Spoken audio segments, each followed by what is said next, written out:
They said Pope Francis died peacefully, but the Vatican has always known how to keep secrets. What they didn't tell you was that his private chambers had to be forced open, that inside, investigators found children's toys, handwritten notes in ancient Latin, and a staircase that led somewhere forbidden. There were tunnels beneath the room, some dating back centuries, others not even listed on Vatican blueprints. And at the end of one, a chamber so disturbing it was sealed shut within hours of being found. But that's only the beginning, because among the relics left behind was a journal, torn, red leather. Its last entry read, "Forgive me for opening the door." From banned religious texts to artifacts never meant to see daylight, to a letter addressed only to S. What was Pope Francis hiding? And what still lies buried beneath the Vatican? Stay with us. What we're about to reveal will change everything you thought you knew about the Church, the man who led it, and the shadows that followed him until his final breath. Before we dive into the video, be sure to hit that like button and subscribe for more videos like this. Now, let's get into the video. On a quiet morning in the Vatican, news broke that Pope Francis had passed away peacefully in his sleep. The official statement was brief: cardiac arrest due to complications from age and previous health conditions. There was no mention of distress, no details of his final hours, just calm closure. But behind the Vatican's walls, whispers told a different story. According to high-level insiders, the Pope's death wasn't as serene as the Church claimed. In fact, it may have been anything but. For months, Pope Francis had been retreating from public view, canceling audiences, limiting contact, and requesting that only a select few aides be allowed near his personal quarters. He insisted on privacy, even refusing his regular medical checks toward the end. Some believed he was simply tired, but others weren't so sure. The night before his death, several staff members reported strange activity around the papal apartment. Security guards were repositioned, cameras pointed away from key corridors, and at exactly 2:13 a.m., a loud metallic clatter was heard from within his chambers. When no response came, staff tried to enter. The door wouldn't budge. It had been bolted from the inside, something no one had seen happen before in Vatican protocol. It took a specialized locksmith and 2 guards to force the door open. Inside, Pope Francis lay lifeless on his bed, hands crossed, eyes slightly open. But what alarmed them wasn't just the state of the body. It was the room itself. Curtains drawn, windows sealed, candles burned low in a corner. And on the floor, faint traces of chalk symbols, hastily wiped, but still visible under certain light. No autopsy was ordered. Instead, Vatican officials rushed to prepare a closed casket ceremony. Francis's body was cremated within 48 hours. The public was told it was his final wish. But those who were there, those who saw what was inside his room, have remained silent or disappeared. What happened in that chamber is something the Vatican hopes you never find out. But the truth is beginning to leak. And it's only the beginning. When the Vatican locksmith finally breached the reinforced door to Pope Francis' private quarters, even the guards present hesitated to step inside. The air was heavy, damp, stale, and inexplicably cold. It didn't feel like a sacred room or a peaceful final resting place. It felt wrong. The lights were dimmed. A single lamp flickered in the corner, casting long shadows across the walls. The curtains had been drawn tightly shut, and 3 thick bolts had been slid into place on the inside of the door. Unusual for the Pope, who was known to keep his doors unlocked for trusted aides and clergy. Francis's body was found lying on the bed, fully dressed in simple robes, his hands folded over his chest. There were no signs of a struggle, no blood, no indication of forced entry. But what disturbed the investigators wasn't how he died. It was what surrounded him. Dozens of items had been removed from shelves and cabinets and placed neatly on the bed. Old books in various languages, several rosaries, some made of wood, others blackened by age or fire, and 3 handwritten notes, each marked with a different symbol: a sun, a key, and a child's drawing of an open door. To the left of the bed, a wardrobe had been forced open. Inside were not only papal garments, but also toys, small plush animals, a wooden toy horse, a faded blanket with cartoon characters on it, folded and placed on the top shelf. They were clean, too clean, clearly preserved, not forgotten. There was no mention of these items in the official Vatican statement. In fact, the room was completely sealed within the hour. A cleaning crew removed every trace. Furniture was replaced. Photographs, if taken, were never released. And those who witnessed the scene were either reassigned or quietly retired from duty. Some Vatican insiders have whispered that the Pope had become obsessed in his final months, that he was communicating with someone or something in secret, and that the toys weren't gifts or nostalgia. They were tributes. But tributes to whom? At first glance, the room looked ordinary, if not a bit somber. But a closer inspection revealed a chilling reality. Pope Francis had turned a corner of his private quarters into what could only be described as a shrine to lost innocence. In the far corner, tucked between a small dresser and bookshelf, stood a child-sized rocking horse. Dust clung to the legs, but the seat was clean, polished, as if someone had recently been sitting in it. Nearby, alphabet blocks had been arranged on the floor to spell out a single word: forgive.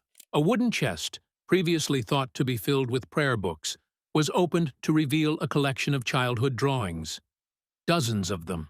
Crude crayon sketches of smiling figures, suns, angels, and shadows. Some drawings were signed, but not with names, only initials. Others showed children standing beneath ominous symbols: an inverted cross, a keyhole, an eye watching from the sky. What disturbed the investigators most was that some of these drawings were dated. And the dates? They weren't decades old. They were recent, within the last 2 years. But no children were known to have visited Francis's chambers during that time, at least not officially. A Vatican aide who entered the room described the feeling as walking into a memory that doesn't belong to anyone living.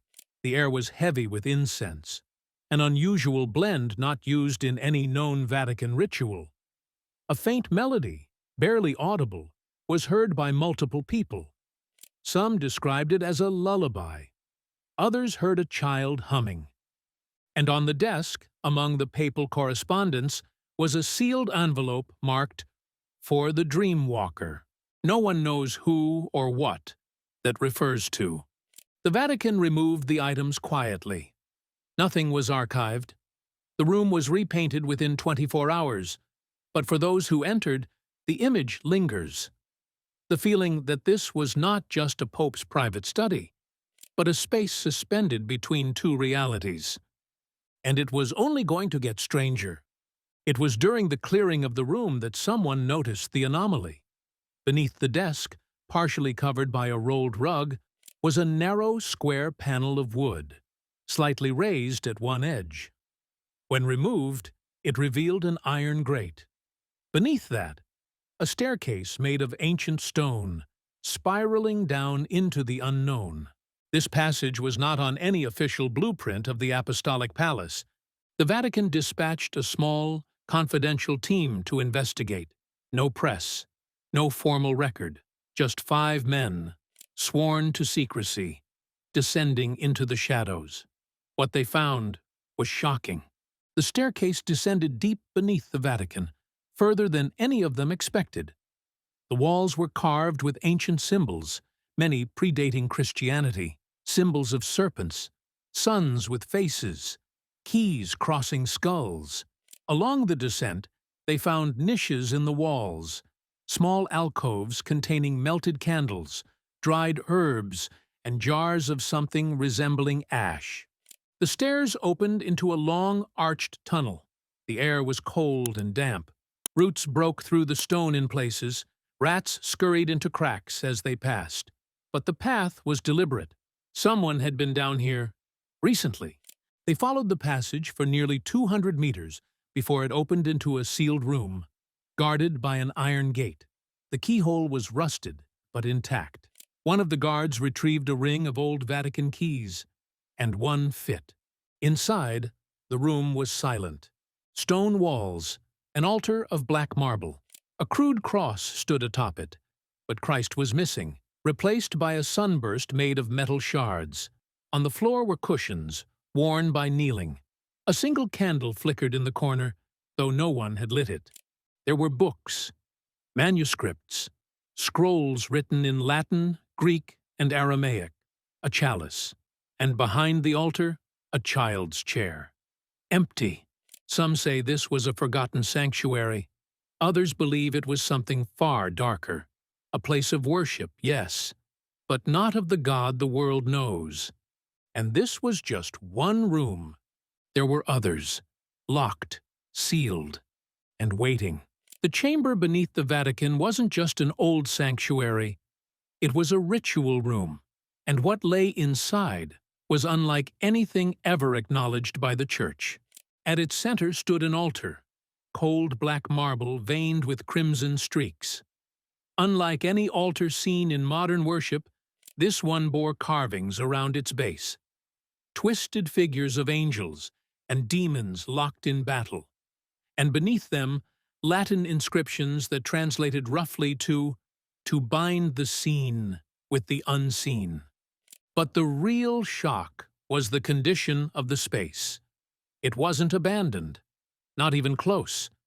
There were signs of recent use. Melted wax from candles still warm. A thurible, used to burn incense, hung gently swinging as if disturbed moments before discovery. The floor was marked by footprints in the dust. Small ones, children's sizes. Some leading in, but few leading out.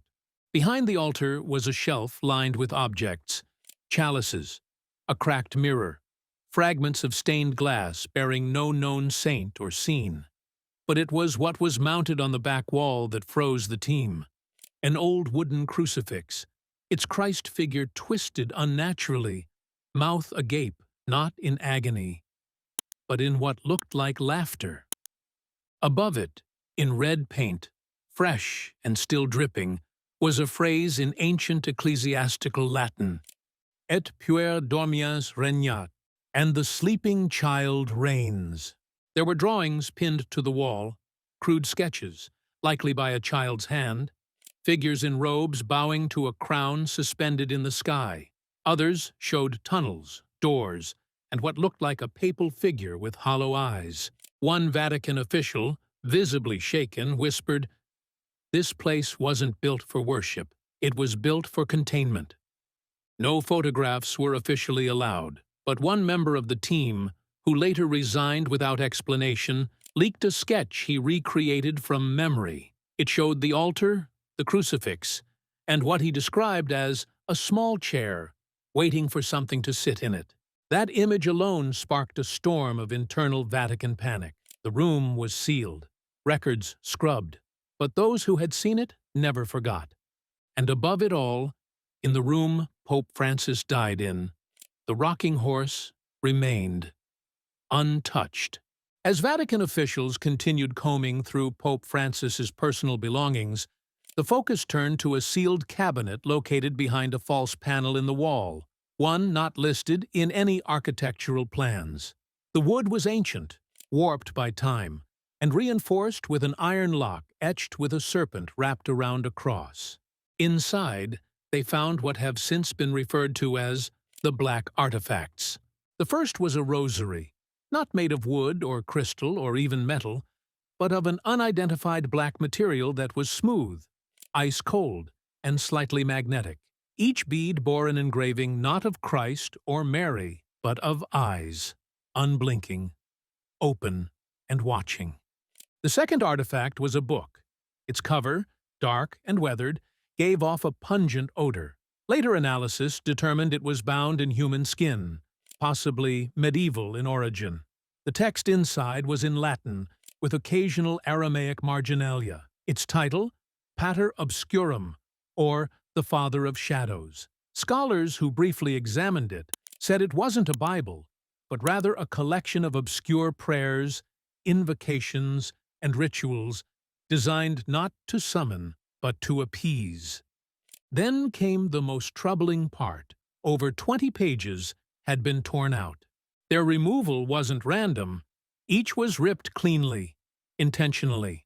The final full entry left behind was dated 2 days before his death. It simply read, "Forgive me for opening the door. I didn't believe until it was too late." Several senior cardinals were allowed to read excerpts under heavy security. One broke down in tears. Another refused to comment entirely.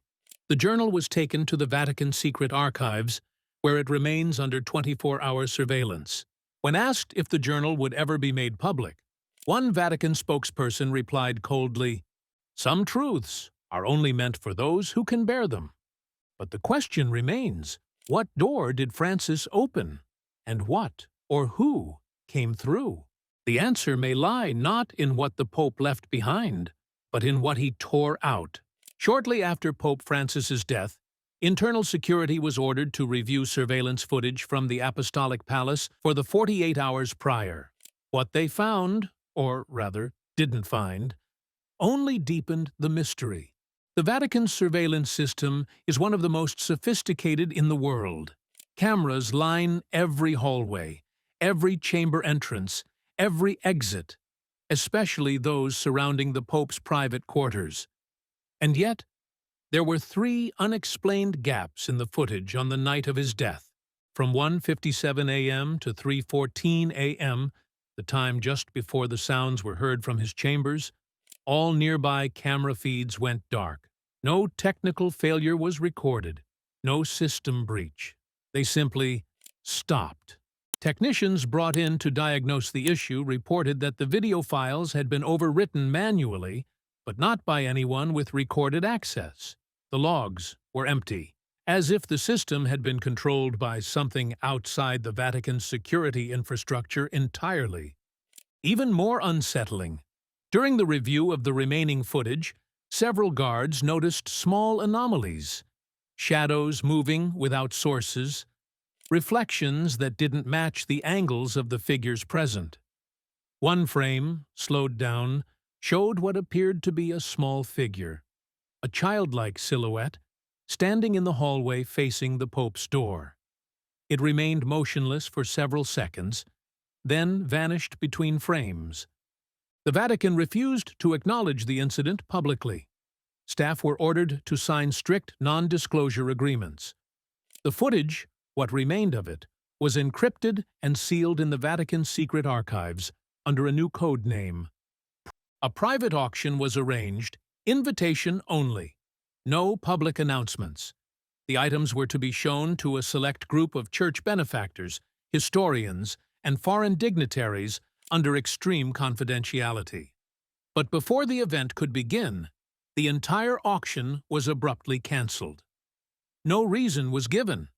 One insider leaked that among the items prepared for sale were not just ceremonial robes or gifts from heads of state, but strange, deeply personal objects. A mirror that reportedly cracked on its own days after the Pope's death. A sealed music box that played on its own, even when unopened. A glass container labeled Infantium Salis, Latin for the salt of the infant, and, most chillingly, a velvet pouch containing what appeared to be baby teeth, bundled with a handwritten note that read, "His laughter will return when the stars are right." Several attendees reported nausea, dizziness, and in one case, a seizure during the private viewing. After a brief emergency meeting among high-ranking cardinals, the auction was called off. All items were returned to storage, and the room they were kept in was sealed indefinitely. Since then, multiple Vatican staffers connected to the event have vanished from public record. Some were reassigned to obscure locations. Others haven't been seen at all. Rumors persist of a second undocumented vault, buried beneath the Vatican library, holding everything deemed unfit for faith. If true, it may now hold the darkest objects from Pope Francis's estate. His public image was of compassion, humor, and quiet rebellion. But for those who knew what he kept hidden, the truth is much more complicated. Behind closed doors, Pope Francis wrestled not just with modern politics or internal corruption, but with something older, something buried, something bound beneath the Vatican centuries ago and largely forgotten, or perhaps intentionally erased.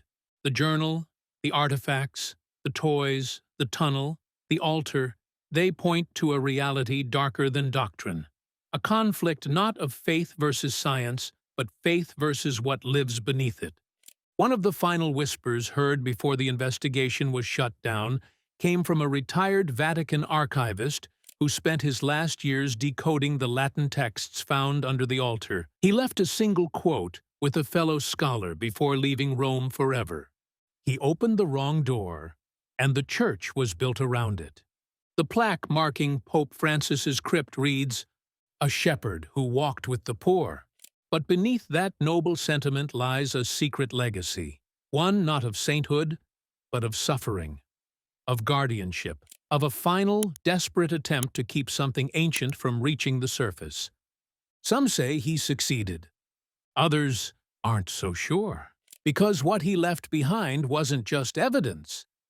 It was a warning, and in a letter found, unsigned, undated, tucked behind a cabinet near the sealed stairwell, were just 9 words: "If it wakes, there is no pope who can stop it."